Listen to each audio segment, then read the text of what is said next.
الفاتحة.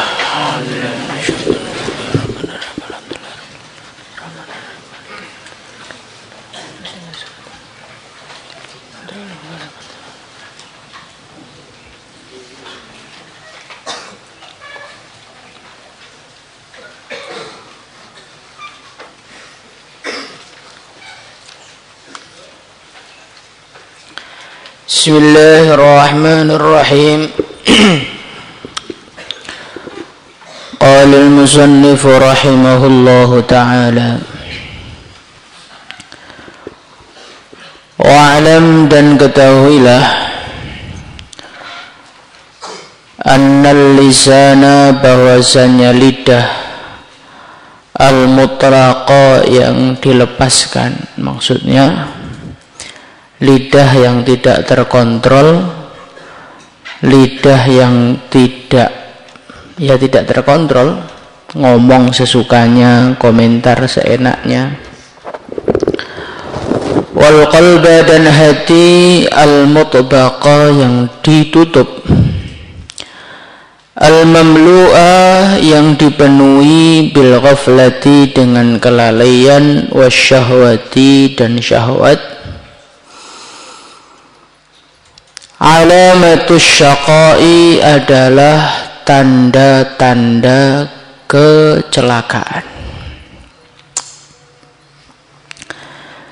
Jadi orang itu kalau pengen tahu dia itu sebenarnya di dalam jalur selamat menuju ridha Allah, atau berada di dalam jalur menuju murkanya Allah Subhanahu wa ta'ala, itu caranya gampang.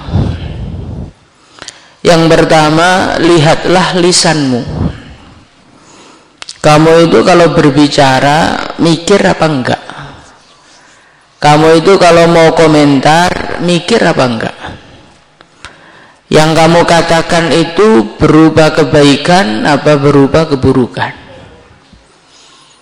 Kalau kita ini dalam hidup kok nggak bisa nahan dari komentar. Semut lewat dikomentari, orang ngaji dikomentari, nggak ngaji dikomentari, jomblo dikomentari, yang sudah nikah dikomentari. Orang keluarganya tentram dikomentari, keluarganya masalah dikomentari, komentar terus.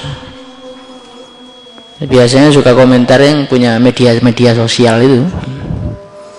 Maka itu alamatus syaqa, tanda kamu ini berada di dalam jalur yang tidak tepat, berada di dalam jalur kehancuran. Karena apa? Karena orang-orang selamat itu adalah manusia-manusia yang selalu menjaga lidahnya. Di antara pesannya baginda Nabi alaihi salatu wassalam adalah ihfal lisanak, jagalah lisanmu. Jadi orang itu kalau berada di jalur kebenaran, jalur yang diridhai oleh Allah, itu betul-betul menjaga lisannya, bukan mutlak, bukan dilepaskan. Ingin ngomong langsung diucapkan, ingin komentar langsung disampaikan, tidak begitu.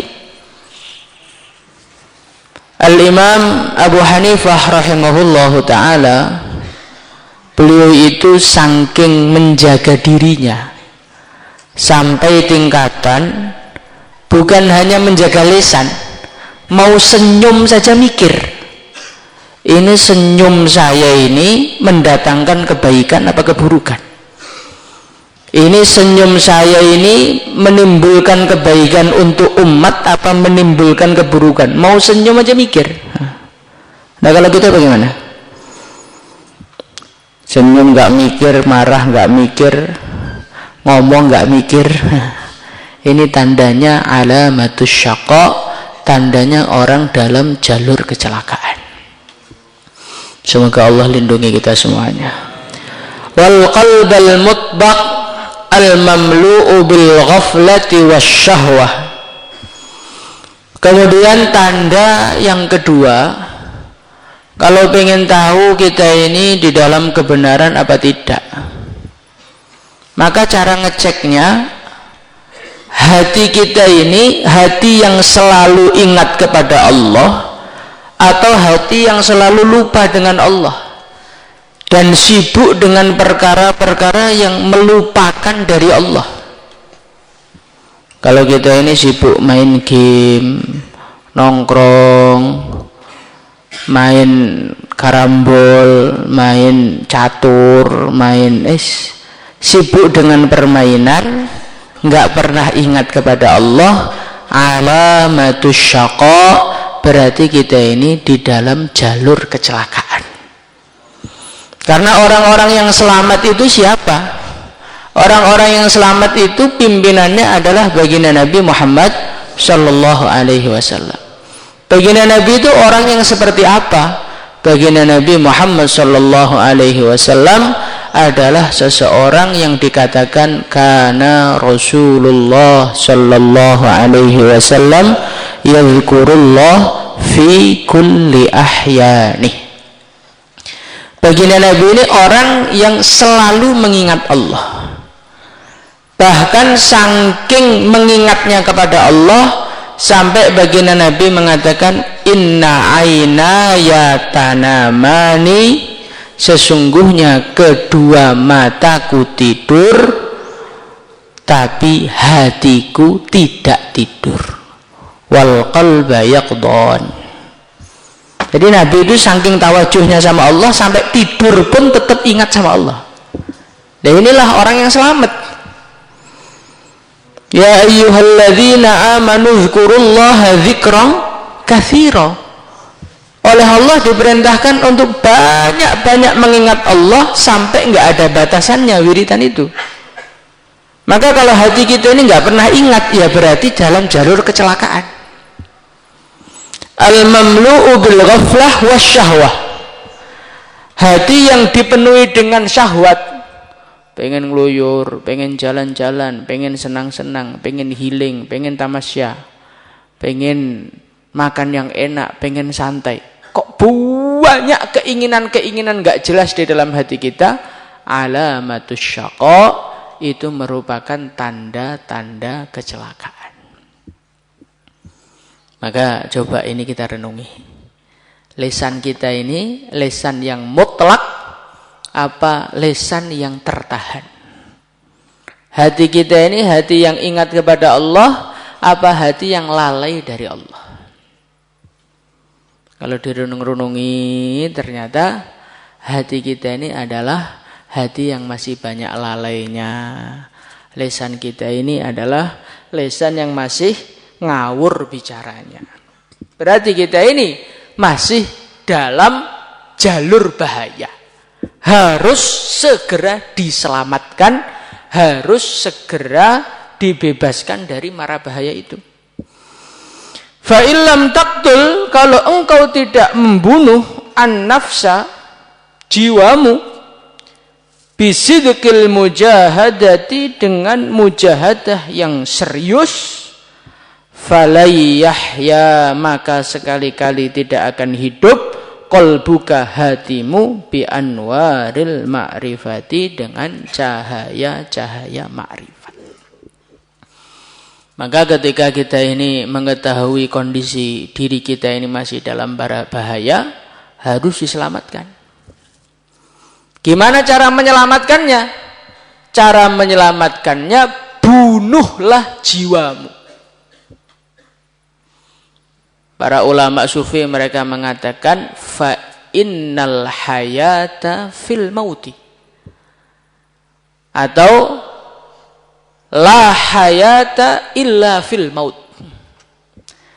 Tidak ada kehidupan di dalam hati seseorang kecuali dia telah berhasil membunuh dirinya sendiri. Membunuh jiwanya sendiri, maksudnya membunuh hawa nafsunya.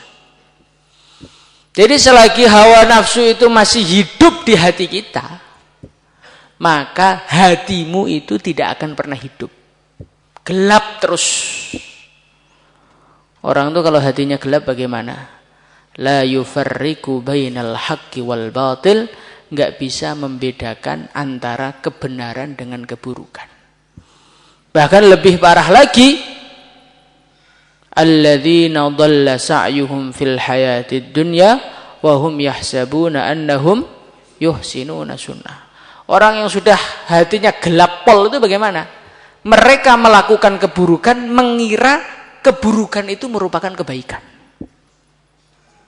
Menghidupkan budaya menari supaya menjaga kelestarian adat Jawa. Perasaannya itu merupakan kebaikan, tapi ternyata indallah itu merupakan keburukan. Membudidayakan gamelan namanya. Perasaannya menjaga ini merupakan satu prestasi. Ternyata indallah itu merupakan satu keburukan. Kenapa bisa menyangka keburukan dianggap sebagai kebaikan? Karena hatinya mati, hatinya gelap. Sehingga kalau kita ini pengen hati kita hidup bi anwaril ma'rifah, dengan cahaya-cahaya ma'rifat, tidak ada jalan kecuali harus dengan membunuh hawa nafsu kamu. Bagaimana cara membunuhnya? Cara membunuhnya dengan mukhalafatul hawa. Dengan apa? Mukhalafatul hawa. Kita harus melakukan segala sesuatu yang bertentangan dengan hawa nafsumu. Karena hawa nafsu itu penyakit. Dan di dalam dunia pengobatan, sebagaimana dalam Minhajul Abidin itu, di dalam dunia pengobatan, obat itu harus berlawanan dengan penyakitnya. Kalau penyakitnya penyakit panas, maka obatnya harus yang apa? Yang mendinginkan. Begitu juga. Hawa nafsu itu penyakit. Maka satu-satunya obat adalah mukhalafatul hawa. Kita harus melakukan sesuatu yang bertentangan dengan hawa nafsu kita. Hawa nafsu pengen makan enak, maka lawanlah dengan makan yang tidak enak. Hawa nafsu pengen tidur, maka lawanlah dengan melek. Hawa nafsu pengen pulang pas Ramadan, gimana? Lawan dengan tidak pulang di pondok. Nanti kalau dirimu pengen di pondok, baru saat itu pulang. Bagaimana? Insyaallah. Ya begitu. Mukhalafatul hawa itu satu-satunya pengobatannya begitu. Tanpa mukhalafatul hawa, Anda tidak akan bisa. Tidak akan bisa mematikan hawa nafsu, nggak akan bisa. Hawa nafsu akan selalu menyala, hawa nafsu akan selalu menguasai diri kita. Lah mukhalafatul hawa itu berat loh Pak. Betul. Karena hawa nafsu itu dikatakan para ulama seperti singa. Maka untuk mematikan singa, biar singa itu mudah dikalahkan, ada dua cara. Cara yang pertama, singanya jangan dikasih makan. Maka sebagaimana yang saya terangkan kemarin, kalau kita ini pengen bisa mengalahkan hawa nafsu, syarat pertama harus lapar. Bagaimana? Insyaallah. Gimana kalau pondok sehari makan sekali aja? Biar jadi wali semua. Tapi bayarnya utuh. Nah ini, lapar itu merupakan kunci pertama. Li'annal batna yanbu'u syahwat. Karena sumber hawa nafsu itu dari perut semua. Ketika perut itu lapar, badan gak ada tenaga, otomatis keinginan-keinginan yang macam-macam menjadi melemah dengan dirinya sendiri. Maka yang pertama, kalau pengen mengalahkan hawa nafsu dengan mudah, laparkan perut kamu. Inilah yang dikerjakan para sahabat radhiyallahu anhum. Inilah yang dikerjakan baginda Nabi Muhammad sallallahu alaihi wasallam.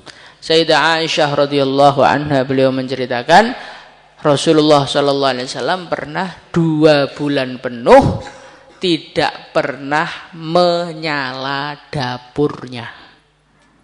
Nah terus makannya apa?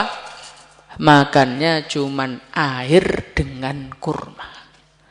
Nabi saja, orang yang betul-betul suci, ini masih tirakatan berupa lapar.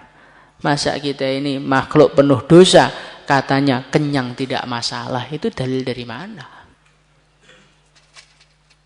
Sayyidina Abu Hurairah radhiyallahu an, beliau pernah saking laparnya sampai pingsan.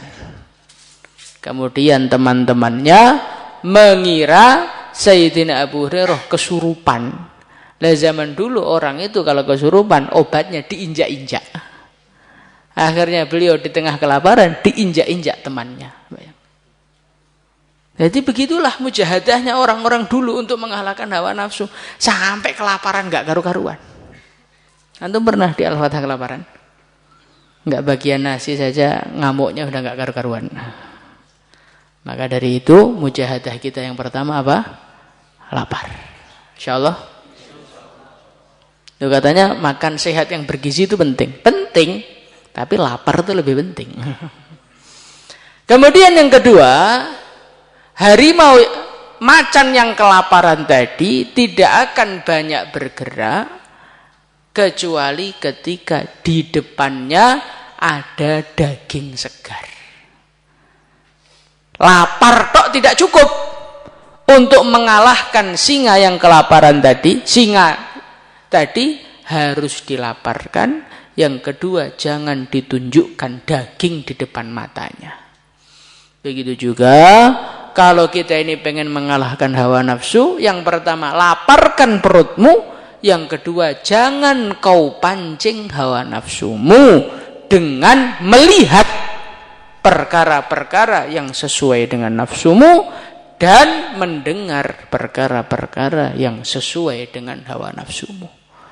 Maka Allah Subhanahu wa taala berfirman dalam Al-Qur'an, "Kullil mu'minina yaghuddu min absarihim wa yahfadzu furujahum." Katakanlah kepada orang-orang beriman, suruh mereka untuk tundukkan pandangan dan menjaga farjinya. Allah mengaitkan penjagaan farji, menceritakan penjagaan farji dengan menundukkan pandangan. Berarti menunjukkan apa? Menyalanya farji gara-gara pandangan. Maka dari itu matamu itu dijaga, insyaallah. Nah, disinilah orang kafir itu paham. Akhirnya mereka menciptakan televisi-televisi kecil yang bisa dimasukkan kantong, yang bisa ditonton sendirian, sehingga kamu bisa menonton apapun.